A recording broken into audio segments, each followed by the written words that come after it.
నమస్తే, welcome to Telugu రాజ్యం. ఇవాళ మనతో పాటు ప్రముఖ political and cine critic Bharadwaj గారు ఉన్నారు. సార్తో మాట్లాడదాం. సార్ నమస్తే. నమస్తే సార్, ముఖ్యంగా షర్మిల గారిని హౌస్ అరెస్ట్ చేశారు.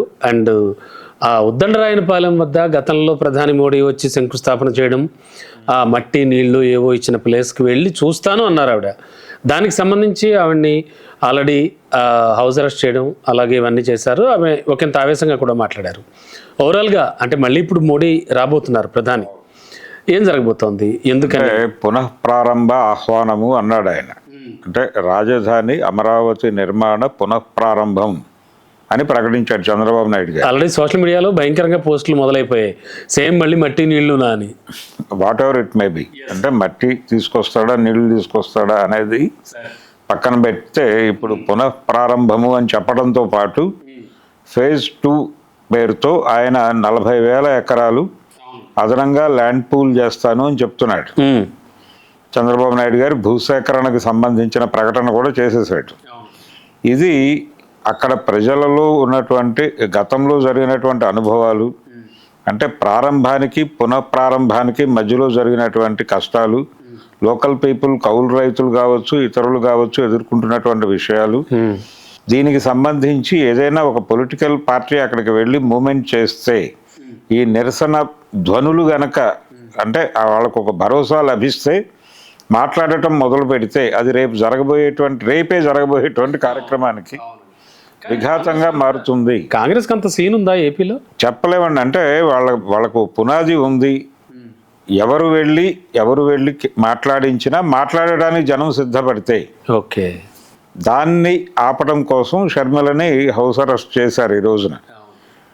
అంటే ప్రస్తుతం ఉన్నటువంటి వాతావరణంలో ఇది రిస్క్ అవుతుంది, ఆవిడని అలౌ చేస్తే అనేది వాళ్ళ అనే ఉద్దేశంతో అలౌ చేయము అని చెప్పేసి అక్కడ హౌస్ అరెస్ట్లోకి తీసుకున్నారు, కస్టడీలోకి.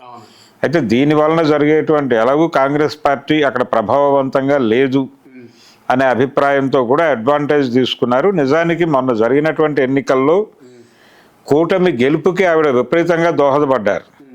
కూటమి గెలుపుకి, జగన్మోహన్ రెడ్డి ఓటమికి షర్మిల గారి కంట్రిబ్యూషన్ 75% పైనే ఉంది. ఎలా సార్? అంటే షర్మిల గారు అలాగే సునీత గారు, డాక్టర్ సునీత, వాళ్ళిద్దరూ జగన్మోహన్ రెడ్డిని క్యారెక్టర్ అసాసిన్ చేయటంలో సక్సెస్ అయ్యారు. అలాగే వాళ్ళు మాట్లాడిన ప్రతి మాటని ప్రజల్లోకి మోసుకెళ్ళింది తెలుగుదేశం పార్టీకి చెందినటువంటి మీడియానే. దీన్ని సీరియస్గా పట్టించుకోవాలి. అంటే షర్మిల గారు, సునీత గారు మాట్లాడిన ప్రతి మాటని జనంలోకి తీసుకెళ్లే బాధ్యత తీసుకోవడంలోనే జగన్మోహన్ రెడ్డి క్యారెక్టర్ని అసాసిన్ చేయడం ద్వారా కూటమి గెలుపుకి ఒక బీజం వేశారు వాళ్ళు. ఓకే, అట్లా కూటమి గెలుపుకు దోహదపడినటువంటి షర్మిల గారిని కంట్రోల్లో తీసుకుంటే, అంటే శత్రువుకి శత్రువు మిత్రుడు అన్న పద్ధతిలో నడిచిపోయింది రాజకీయ వ్యూహంలో భాగంగా. అంటే మొన్న జరిగినటువంటి ఎలక్షన్ లో అయితే కాదంటారు, లేదు, ఇది డిజైన్ ప్రోగ్రామ్, వ్యూహమే, రాజకీయ వ్యూహంలో భాగంగానే జరిగింది. చంద్రబాబు నాయుడు గారు జగన్ వ్యతిరేక ఐక్య సంఘటనని డిజైన్ చేశాడు ఆయన. అందులో భాగంగానే 2 కంపార్ట్మెంట్ల ట్రైన్ నడిచింది మన ఎన్నికల్లో. ఒక కంపార్ట్మెంట్ లో జనసేన, బీజేపీ, తెలుగుదేశం, ఇంకో కంపార్ట్మెంట్ లో కాంగ్రెస్, వామపక్షాలు. ఈ 2 కంపార్ట్మెంట్ల ట్రైన్ కి తాను ఇంజన్ గా ఉండి నడిపించాడు చంద్రబాబు. ఎందుకంటే అరెస్ట్ అయిన సానుభూతి బోల్డ్ అంత ఉంది కదా ఆల్రెడీ, అయినా సరే భయమేనా ఇంకా జగన్ అంటే? అయినప్పటికీ అంటే జగన్ కి వ్యతిరేకంగా ఎవరు కదిలితే వాళ్ళనల్లా కలుపుకుని ఒక విస్తృత ఐక్య సంఘటన కట్టడానికి ఆయన ప్రయత్నం చేశాడు, సక్సెస్ అయ్యాడు. భారతీయ జనతా పార్టీ, తెలుగుదేశం కలిసి ఉన్నాయి కాబట్టి ఆ కూటమిలో ఉండటం టెక్నికల్ గా కుదరదు కాబట్టి కమ్యూనిస్టులు బ్యాక్ ఎండ్ నుంచి సపోర్ట్ చేశారు. ఓకే, దానికి కాంగ్రెస్ పార్టీకి సాంప్రదాయ ఓటు బ్యాంకు కూడా తగ్గింది మొన్న. అలాగే కాంగ్రెస్ పార్టీ నుంచి సీరియస్ గా అభ్యర్థుల్ని నిలబెట్టలేదు. అవును, అనేక మంది ఆస్పిరెంట్స్ వచ్చి షర్మిల గారిని అడిగారు. ఇదంతా కూడా భాగమే. చాలా ప్రాంతాలలో ఔత్సాహికులు వచ్చి షర్మిల గారిని అడిగారు, మాకు సీట్ ఇవ్వమని. ఇవ్వలేదు, ఆవిడ ఇవ్వలేదు. ఓకే, కూటమి గెలుపుకి ఆవిడ దోహదపడింది చాలా స్పష్టంగా. అంటే జగన్మోహన్ రెడ్డిని ఓడించటం అనేది వీళ్ళందరి కామన్ లక్ష్యం. ఆ కామన్ లక్ష్యంలో భాగంగా కూటమికి అనివార్యంగా వీళ్ళు దోహదపడ్డారు కూటమి గెలుపుకి. అందుకని షర్మిల గారి కంట్రిబ్యూషన్తో ఏర్పడినటువంటి ప్రభుత్వం ఇది. ఆ ప్రభుత్వం ఇప్పుడు షర్మిలను కంట్రోల్లోకి తీసుకోవటం అనేది విచిత్రమైనటువంటి పరిస్థితి. అదే అంటున్నాను నేను. అంటే వాడుకున్న తర్వాత ఓడ దాటాక అది ఏరు దాటాక బోడి మల్లన్న అన్నట్టు తయారైంది.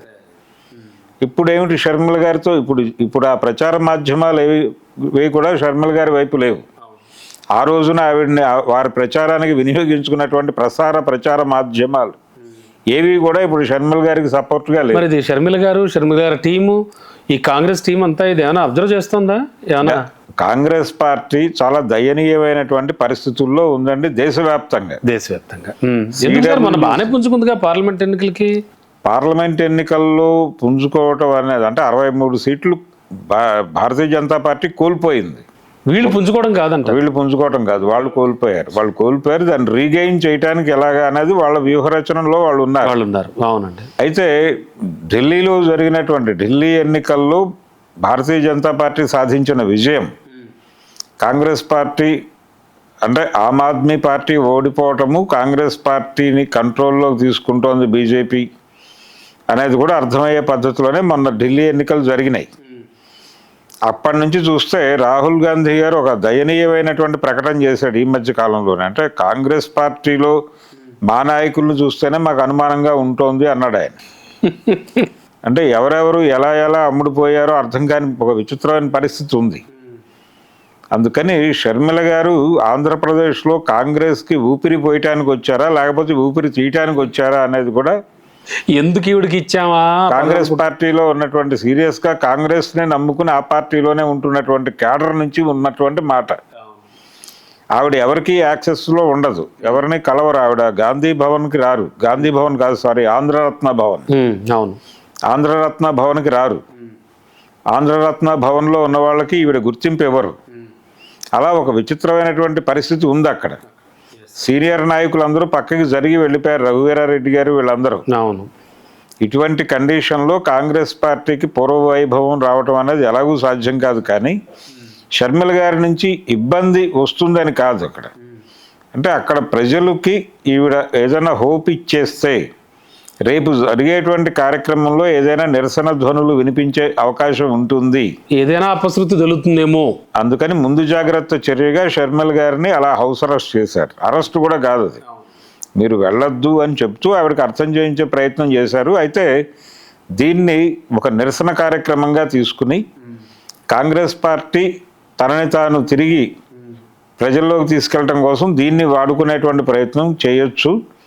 కొంతమంది ఆ పనిలో ఉన్నారు. ఇప్పుడు షర్మిల గారు నిలబడతారా లేదా అనేది రేపు చూడాలి. అండ్ రీసెంట్గా జరిగిన పహల్గాం ఘటనకు సంబంధించి కూడా షర్మిల గారి దగ్గర నుంచి రియాక్షన్స్ కూడా సాధారణమైన మొక్కుబడి ప్రకటనే, అంతే తప్ప మొక్కుబడి ప్రకటన. కానీ అక్కడ ఏదో పీస్ ర్యాలీలో మరొకటో ఆర్గనైజ్ చేసినటువంటి సందర్భాలు కూడా ఎక్కడ కనబడలేదు.